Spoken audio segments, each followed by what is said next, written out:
नमस्कार, स्वागत है आपका जनगणमन 24/7 पर। बात करते हैं बाबा रामदेव की, जिनके खिलाफ बेलेबल अरेस्ट वारंट जारी किया गया है और ये भी केरला के एक कोर्ट से। और आपको याद होगा कि जो उनकी कंपनी है दिव्या फार्मेसी पतंजलि, इसने बड़े बड़े दावे किए थे कि वो हर एक बीमारी का उसके पास इलाज है। भ्रामक एडवर्टाइजमेंट्स उसने पेश किए थे और उसी के चलते जब अभी सुप्रीम कोर्ट ने सारे केंद्र शासित राज्यों को और सारे राज्यों को कहा था कि जो भी इस तरीके के भ्रामक अगर एडवर्टाइजमेंट्स करता है तो उसके खिलाफ कड़ी से कड़ी कार्रवाई की जाए। तो अब जो ये खबर आ रही है वो ये है, और एग्जैक्टली मैं पढ़ना चाहती हूं कि yoga guru Baba Ramdev and his Patanjali empire have found themselves in legal hot water this time in Kerala. Kerala के एक कोर्ट से इस बार मुसीबत का पहाड़ बाबा रामदेव के ऊपर पड़ गया है। The judicial first class magistrate in Palakkad issued a bailable arrest warrant against Baba Ramdev. Bail उनको मिल जाएगी, जमानत मिल जाएगी, लेकिन बेलेबल वारंट, अरेस्ट वारंट यानी कि गिरफ्तारी का वारंट बाबा रामदेव के खिलाफ जारी हुआ है, आचार्य बालकृष्ण के खिलाफ हुआ है और दिव्या फार्मेसी के खिलाफ हुआ है। दिव्या फार्मेसी उनका मार्केटिंग आर्म है पतंजलि आयुर्वेद का। और जब 16 जनवरी को पालक्काड की कोर्ट के सामने बाबा रामदेव को पहुंचना था तो वो नहीं पहुंचे after they failed to appear in the court on January 16th. This is the first such warrant issued against the trio in Kerala and marks a significant step in the ongoing legal battles against the brand's misleading advertising claims. तो 16 जनवरी को पालक्काड की एक अदालत में सामने उसके पेश होना था बाबा रामदेव को, वो नहीं आए और जब नहीं आए तो उसके बाद एक बेलेबल अरेस्ट वारंट जारी किया गया है। अब ये केस कब का है ये समझना चाहिए। The case was registered in October 2024, accuses Patanjali of promoting healthcare products with unsubstantiated claims, यानी कि ऐसे ऐसे दावे जिसमें कि कोई सच्चाई नहीं है, उस तरीके के दावे पतंजलि ने किए थे। और जो उनके विज्ञापन थे उसमें भी प्रॉमिस किया गया था कि देखिए हमारे पास हाई ब्लड प्रेशर की दवाएं हैं, डायबिटीज की दवाएं हैं, और ये सारी चीजें उल्लंघन है कानून का जिसको हम कहते हैं drugs and magic remedies objectionable advertisements act 1954।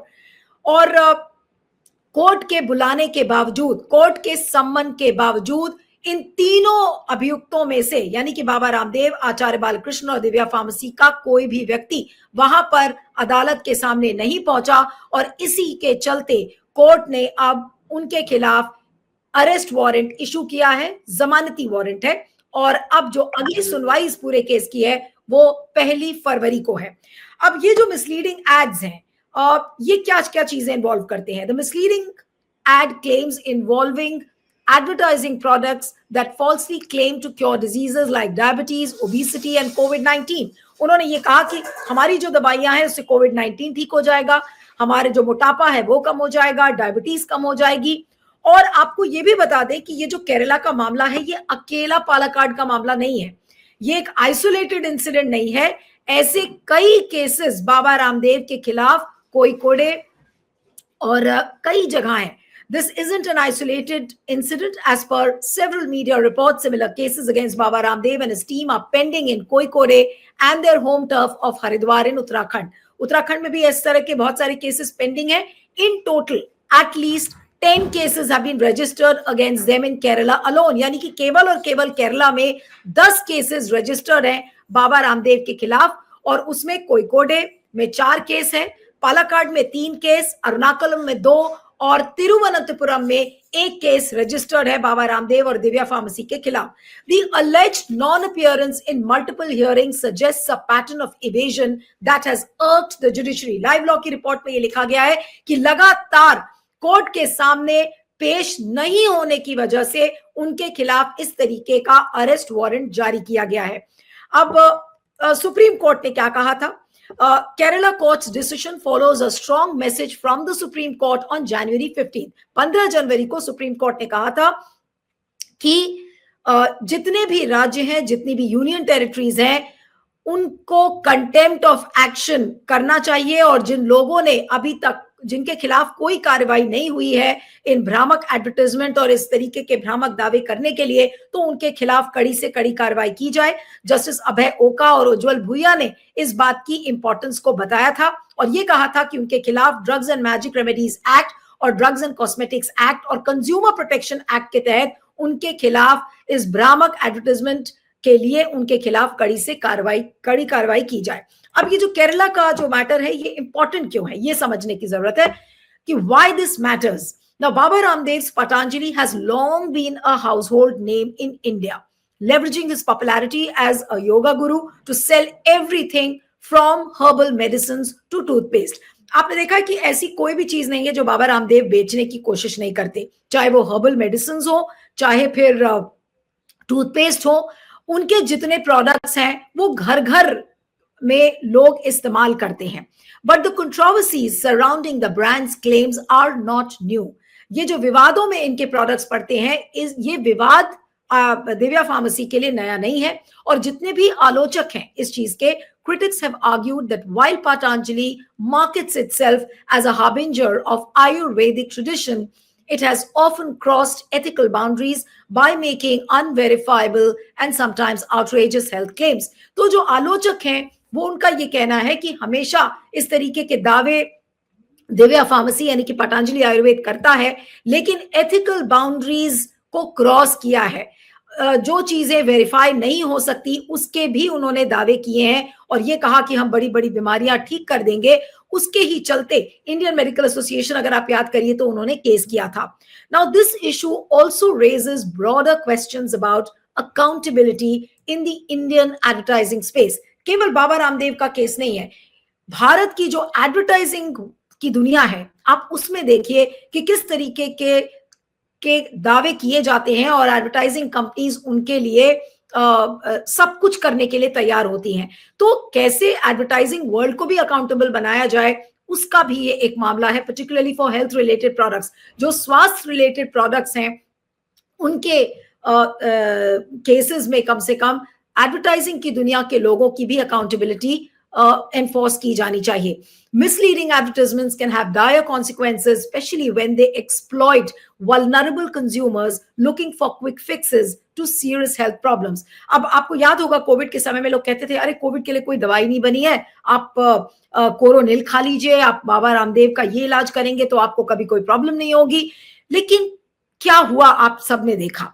तो इस तरीके के दावे बड़ी बड़ी बीमारियों के और वो भी भ्रामक विज्ञापनों के जरिए इस चीज की अकाउंटेबिलिटी आज कोर्ट ने तय की है और सुप्रीम कोर्ट ने इसको तय किया। उसके बाद अब राज्यों ने इस चीज को करना शुरू किया है और इसीलिए केरला हाई कोर्ट ने इस तरीके का केस और अरेस्ट वारंट आज बाबा रामदेव के खिलाफ भेजा है। और मैं एक बार फिर से रिपीट करूंगी कि ये बेलेबल वारंट है, जमानती वारंट है, लेकिन एक मैसेज जाता है, सिंबलिज्म है इसमें कि बाबा रामदेव अपने आप को किसी के ऊपर ना समझें। बाबा रामदेव को ये नहीं समझना चाहिए कि किसी भी सूरत में वो कुछ भी कहकर चले जाएंगे और अदालत उनकी क्लास नहीं लगाएगी। आज ये भी इस चीज से जाहिर होता है। लेकिन अब एक बड़ी तस्वीर अगर मैं आपको कहूं उसकी बात करें तो बिग पिक्चर क्या है।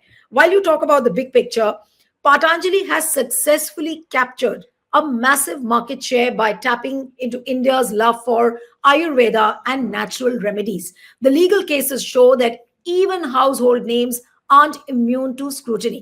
अब अगर किसी को ये लग रहा है कि घर घर हमारा टूथपेस्ट, हमारे बाम्स या हमारा कोई भी प्रोडक्ट अगर बिक रहा है और कोर्ट उसकी स्क्रूटिनी नहीं करेगा, तो आज उन लोगों की गलतफहमी दूर हो जानी चाहिए। क्योंकि हर घर में दिव्या फार्मेसी या पतंजलि आयुर्वेद का कोई भी प्रोडक्ट हो, चाहे वो घी हो, चाहे मेडिसिन हो, चाहे टूथपेस्ट हो, साबुन हो, तेल हो, हर चीज में दिव्या फार्मेसी उस चीज को उसका उत्पादन कर रहा है। लेकिन भ्रामक एडवर्टाइजमेंट्स करना, बड़े बड़े दावे करना और वो भी स्वास्थ्य रिलेटेड प्रोडक्ट से, वो गलत है। आज इस चीज को बिल्कुल साफ किया है कोर्ट ने।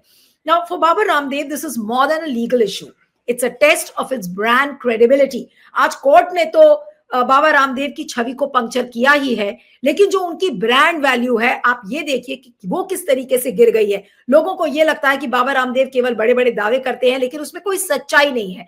बाबा रामदेव ने अपनी क्रेडिबिलिटी योगा प्रोग्राम्स के जरिए बनाई थी, लेकिन योगा गुरु होते होते आज वो केवल एक भ्रामक बिजनेसमैन की तरह जाने जाते हैं। लोग उनकी हंसी उड़ाते हैं कि इतने सारे दावे किए और गेरुआ वस्त्र पहनकर योगा करके आप लोगों को मिसलीड करते हैं। ये जो बड़ी तस्वीर है, आज इसको समझने की जरूरत है। Now as the cases pile up, the pressure is on for the company to either substantiate its claims और face the consequences of over promising and under delivering. यानी कि अब जो दिव्या फार्मेसी है या पतंजलि आयुर्वेद है, ये अब उसके ऊपर है कि वो किस तरीके से ये जो सारे दावे हैं उसको प्रूव करे, उसको सब्सटैंशिएट करे। और अगर नहीं कर पाता है तो फिर आपको पता है कि उनकी गिरफ्तारी तय है। वो भले ही बाद में जमानत ले ले, लेकिन गिरफ्तारी तो होगी। और किस लिए? क्योंकि उन्होंने प्रॉमिस बहुत सारी बड़ी बड़ी चीजें की लेकिन डिलीवर नहीं कर पाए। Consequences of over promising and under delivering. With the judiciary finally cracking down on misleading medical claims, the days of unchecked advertising might be numbered. Advertising की दुनिया के लोगों को लग रहा था कि वो किसी भी सूरत में कुछ भी बोलकर निकल जाएंगे, कुछ भी दिखाकर निकल जाएंगे। तो आज दिव्या फार्मेसी के खिलाफ, पतंजलि आयुर्वेद के खिलाफ इस तरीके का एक्शन जो कोर्ट ने लिया है, वो आज एडवर्टाइजिंग की दुनिया को भी किसी न किसी तरीके से हिलाएगा। और अब वो दिन दूर नहीं जब एडवर्टाइजिंग की दुनिया पर नकेल कसी जाएगी।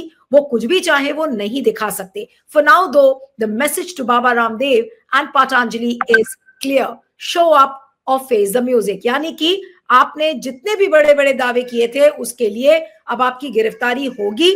आप अपने जितने भी दावे हैं उनको प्रूव करें, वरना आप जेल की सलाखों के पीछे आपका जाना तय है।